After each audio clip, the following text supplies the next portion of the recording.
Hey guys, and welcome back to another video, and today we are going to take a look at another low budget phone, and this one is even lower than the last one. Now we are talking about roughly $100, roughly 80 euros, and as you will have the chance to see, this is not a perfect phone. Nonetheless, when I compare this particular phone with these specifications at this price point, and when I see on my country at least phones on the same price range with half the specifications more or less, then this makes this kind of phone totally worth it. Now let's check it out and see how it works.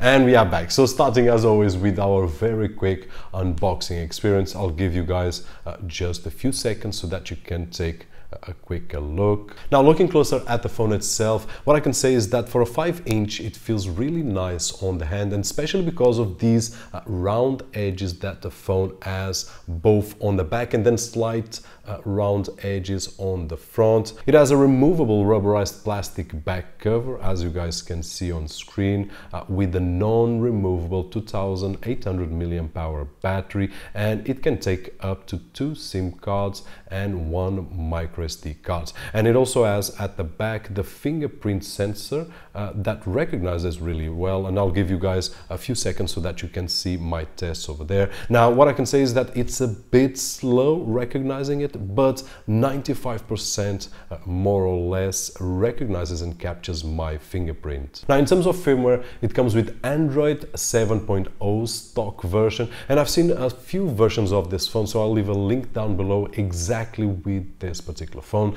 There are versions with Android 6.0 and so on and so forth, but this one is running the latest version of Android 7.0. Now regarding the stock Android, as you guys can see on screen, it only has a few small customizations, and there is one annoying app which is the Uber app, and it's one of those non-removable apps which I do honestly hate, but okay, it's only one, so not a big deal. Now I also found a few firmware issues, one of which is on the Trusted Face app that keeps crashing, so at this moment it is just unusable. It also has some small bugs with the game respawnables.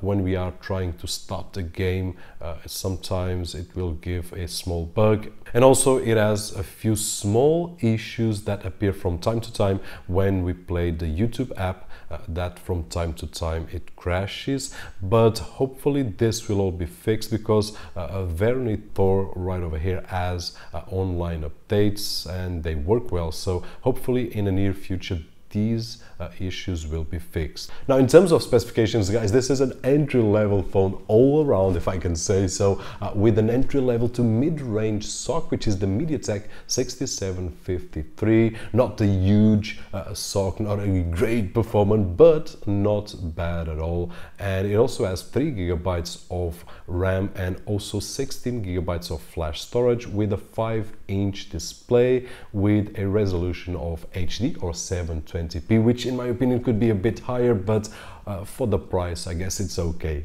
Now moving to the benchmarks really quickly, guys, what I can say right out of the bat while you are watching them on screen so that we can compare with other machines is that they are in line with similar machines with similar specs, so nothing huge over there. The Wi-Fi connectivity is not that good, but enough for what we are going to see next, which is the media playback capability. And as you guys can see on screen, it is okay or more than okay to stream 1080 movies even on a 720 screen over our Wi-Fi connection, and even with higher bitrate files, all the tests that I did were okay. As you guys can see on screen, I did use Kodi as usual and also Plex, and everything was smooth. Now moving to gaming, guys, what I can say is that I was not expecting any issues at all on this phone, especially because it has, as I said, an entry-level to mid-range SoC and a 720 HD resolution display, which makes the performance for the screen size resolution a bit higher than usual on budget phones. And as you guys can see on screen, playing respawnables, which the only issue is when we are starting the game. Sometimes it has a small bug which hopefully will be fixed, but other than that we can play it fine. Also moving around to Asphalt 8 Airborne, which is a more demanding game, everything went really smooth as expected.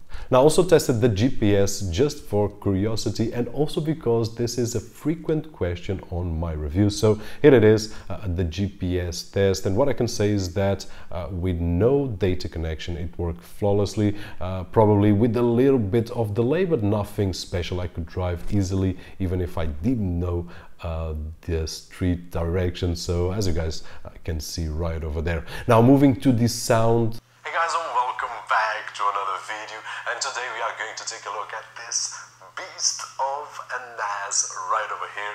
This is the THOR 6404, and you guys that follow the channel know that I've been using network attached storage. So as you guys could hear, the volume is not very high, but in my opinion acceptable, and in terms of the sound quality itself, it's not bad at all. I've seen more expensive phones with a sound quality worse than this particular phone, so in my opinion, okay on this chapter. Now, moving to the cameras and picture quality, this particular phone has a 13 megapixel back camera and a 5 megapixel front facing camera, and in terms of the autofocus on the back camera, it's not bad at all, guys. It's a bit slow but accurate, to be honest, and on the front facing camera, what I can say is that it's unusable. Most of the times when you try to focus, it will focus on something else and the picture will be out of focus, so it was not so good experience. Now, moving to the picture quality, as you guys can see also on screen, it's not bad at all under good lighting conditions, which is usual on this type of phone, and I will also leave a link down below so that you guys can download the full album so that you have a better idea of the real quality of the pictures. On the other hand, in terms of video, it captures a resolution of 720, and as you guys can see on screen, the quality is low, which is to be expected in this kind of phone, and honestly it's usual. If it had better or higher quality than this, would be a bit unusual for this price tag. And then finally, in terms of the battery, which is in my opinion one of the plus here on this phone, easily we can use it for 1 day even with moderate usage, but if we use it as a phone with phone calls, messaging, browsing and so on and so forth, then we can easily also reach the 2 days, which is great for this kind of phone. And that is it. So in conclusion, guys, in my opinion, this phone has a really nice price to performance ratio with a not bad design, nothing special but not ugly at all, and easy to carry around, lightweight and comfortable, with a really nice battery, having on the minus side, or in the things that I did like the least, as you want to call, those small firmware bugs that hopefully will be fixed, and only on this particular apps that I found, because the firmware overall works really well. And that is it. Hopefully this video was helpful to decide if this budget phone is for you or not. If you did, don't forget that usual thumbs up. As always, my name is Roberto George, and I'll see you guys on the next one.